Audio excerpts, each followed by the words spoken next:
네, 감사합니다. 주연의 주연 원장입니다. 오늘은 그 눈썹 올림 수술 했을 때 많은 사람들이 질문하는 경우가 있어요.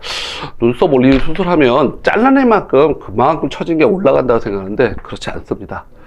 그리고 또 눈썹 올림 수술하게 되면 나중에 눈이 예전만보다 더 빨리 처지나요? 또 그렇지 않습니다. 예전보다 늦게 처집니다. 그 이유에 대해서 제가 설명을 한번 다시 드리겠습니다. 그림으로. 그래서 우리가 눈썹 올림 수술을 보면 코 있고 눈 있고 눈썹이 있죠. 눈썹이 대부분 보면 젊었을 때는 이렇게 갈매기처럼 있다가 나이 먹으면 밑으로 처집니다. 물론 이마의 피부도 처지고 여기 있는 피부도 처지기 시작해서 눈을 이렇게 덮게 되죠. 그러면 우리가 이 눈썹 올림 수술은 보통 일반적으로는 저희 병원에서 눈썹 위로 합니다. 어떤 병원들은 개 중에 눈썹 밑으로 하는 경우가 있어요. 그렇게 되면 눈썹과 눈 사이가 너무 가까워지겠죠. 그래서 약간 원숭이처럼 이상이 변할 수가 있어요. 그래서 저희 병원은 대부분 나이가 들어서 하는 경우에 아주 눈썹과 눈 사이가 거리가 멀지 않은 이상은 일반적으로 눈썹 올림으로 합니다. 눈썹 위에서 합니다. 그래서 이 피부만큼을 이렇게 절제를 하는 거죠. 근데 절제를 하게 되면은 이 피부만 올라간다고 생각하는데 그렇지 않고 이 이마의 주름으로 있던 낙후졌던 구겨졌던 이 피부들이 당겨져 내려가게 됩니다.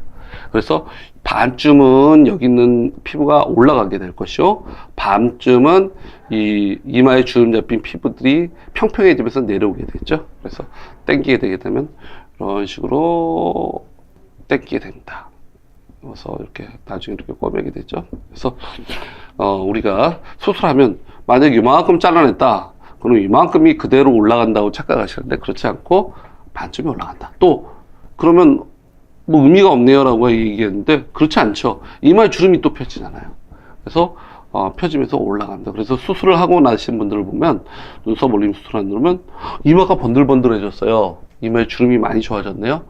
그런 경우가 많습니다. 그리고 또 눈 처진 것도 좀 올라가고요.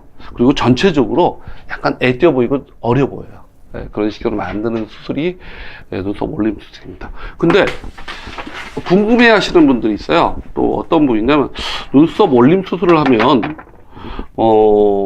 앞으로 또 있으면 좀 잘 처지지 않냐. 근데 제가 20년 동안 병원을 한 경험을 보면 잘 안 처지는 걸로 되어 있습니다. 그 이유에 대해서 설명을 드릴게요. 우리가 아까 이 눈썹 아까 올림할 때 이 부위를 단면적으로 잘라서 크게 확대해서 본다고 생각하시면 됩니다. 여기는 뼈 있죠. 뼈. 그러면 여기에 피부, 여기에 눈썹이 좀 달려 있겠죠, 그죠? 눈썹이 이렇게 해서 그러면 요걸 당겨 올리고 요걸 당겨 올리는 거겠죠. 그냥 당기는 게 아니라 우리가 잘라낼 때 이 피부 외에, 피부만 자르는 게 아니라 피하 지방층, 여기 근육층, 골막 일부까지는 안 여기 골막이 있다 그러면 거의 이걸 근육층을 잘라냅니다. 그 다음에 여기를 다시 박리를 해요. 쭉 그래 박리를 해서 여기 있는 피부들을 전체적으로 텐션이 안 가지게 당겨 놓고, 그 다음에 그거를 꼬맵니다. 그러면 이 꼬매인데 나중에 어떤 현상이 생기냐면, 이 꼬맨 부위와 안에 미세하게 어떤 유착, 흉터, 파이브로시스, 섬유화 반응이 생깁니다. 또 이게 이만큼 당겨졌죠? 이렇게 당겨졌죠? 그러니까 여기 이 뼈하고 요 사이에 여기 또 섬유 조직들이 다시 유착이 생깁니다. 그래서 여기를 잡아줘요. 그래서 눈썹 수술하기 전에는 요 부위를, 눈썹을 자꾸 움직이면 잘 움직이는데 눈썹 수술을 하고 나면 여기가 그렇게 생각보다 잘 움직이지 않습니다. 왜냐하면 안에 이런 유착이 생긴 거죠. 그래서 이 중력으로 이렇게 피부가 내려가야 되는데 이걸 잡아주니까 어때요? 아무래도 처지는 게 덜 하겠죠? 잡아주니까. 앵커링이 돼 있으니까. 그래서 그런지 우리 수술하신 그 눈썹 올림 수술하신 분들이 10년 뒤에 내원하시고 오래 하셔도 시간이 지나도 이 노화가 일반 안 하시는 분들보다는 훨씬 좀 들어온다는 거, 제 경험에서 그렇게 말씀을 드립니다.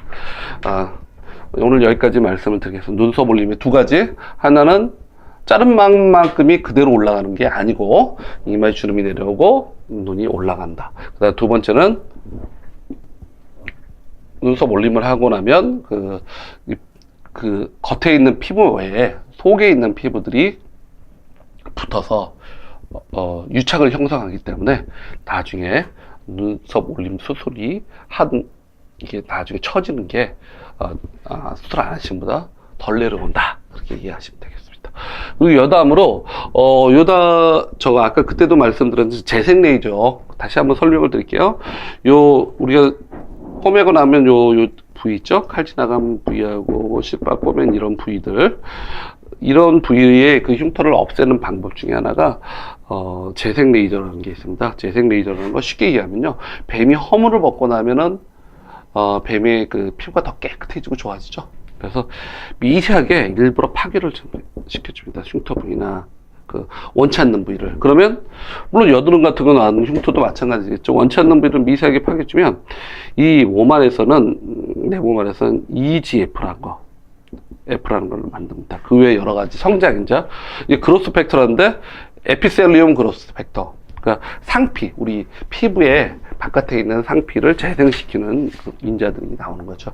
이런 인자들이 나옴으로 해서 피부가, 이게 흉터가 오히려 약간 파괴된 흉터들이 정상 조직들이 차오르고, 그리고 그 흉터 조직이 좀 없어지면서 또 흉터 조직 내에 그가 비정상적인 거잖아요. 없어지면서 정상 조직이 들어옴으로써 멜라닌 색소가 생기면서 흉터가 보통 이렇게 보면 하얗게 남죠. 근데 흉터 자체도 약간 멜라닌 색소를 띠게 됩니다. 볼륨도 작아지고요. 그래서 흉터가 훨씬 적게 보이죠. 물론 이게 개인 차이는 있습니다. 어떤 분들은 레이저를 한번 해가지고도 많이 효과를 보는 사람이 있죠. 좀 어떤 분들은 효과를 좀 적게 보는 분들도 있어요. 그래도 이걸 해주게 되면 상당히 만족하고 좋아하시는 분들이 많습니다. 실제로 우리 병원에 뭐 10년 되신 분들도 다시 와가지고 레이저를 했는데 효과를 봐가지고 컴플레인이 많이 적어진 경우가 있습니다. 이때는 또 비타민C를 많이 드시면 참 좋아요. 이 비타민C를 드게 되면 단백질 합성을 촉진시켜주기 때문에 회복하는데도 아주 좋다고 생각합니다. 오늘 여기까지 이렇게 말씀을 드리고요. 눈썹 올림 수술, 아까 첫 가지 자른 만큼 다 올라가진 않는다. 그 다음에 두 번째, 해도 처지는 것 좀 막아줄 수 있다. 세 번째는 재생 레이저를 해줌으로써 흉터가 좀 더 정상에 약간 가까워질 수 있다. 그렇게 말씀을 드립니다. 오늘 주연의 주연 원장이었습니다. 감사합니다.